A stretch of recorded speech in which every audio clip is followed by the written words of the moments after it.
George Lyon, Liberal Democrat MEP for Scotland. What is the impact as things look on Scottish farmers going to be from this deal on the Common Agricultural Policy reform? Well, I think for Scottish farming it is actually quite a good deal. There's a tremendous range of flexibility that will allow the Scottish Government when it comes to implementing the greening, when it comes to implementing the conversion away from historic payments to area payments, or new entrants, a whole range of powers that they will have that means we can tailor a specific CAP to fit Scottish needs. So I think that's a big step forward and it continues what's happened in the past.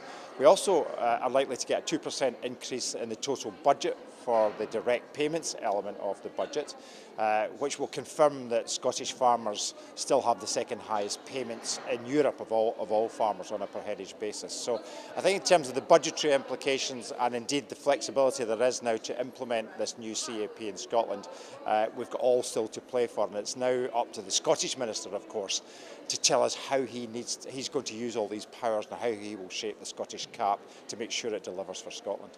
If at the end of the day the point of the Common Agricultural Policy is food production and efficient food production, is on that basis the CAP reform going to meet that demand?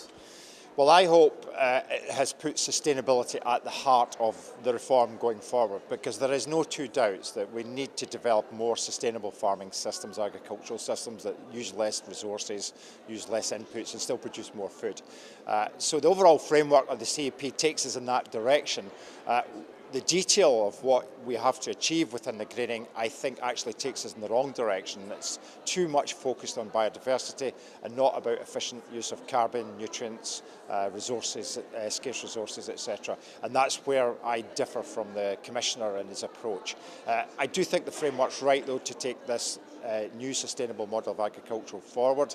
I suspect we're going to need a mid-term review actually to put it right on the track and ensure that farmers get supported and incentivised to become more sustainable so we can produce more food with lesser inputs and less use of land and water, nitrogen, etc.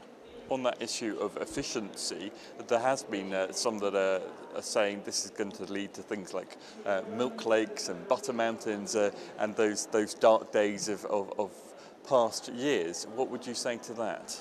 I think certainly on the regulation of the market, we took a big step backwards towards the bad old days of milk lakes, rigging the markets, trying to protect against competition instead of opening up and allowing competition and farmers to make decisions that actually the market are saying that this is the type of product they need. So in that respect, I think this takes us back the way, and we're likely to vote against that aspect of the reform. But I think in the other aspects, we are going in the right direction. We need to go a bit faster, maybe, a bit more directed, more efficient and sustainable production rather than just at biodiversity measures.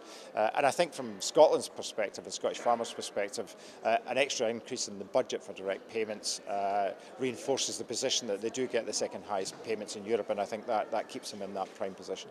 Overall, what would you say are the biggest wins then for Scottish farmers?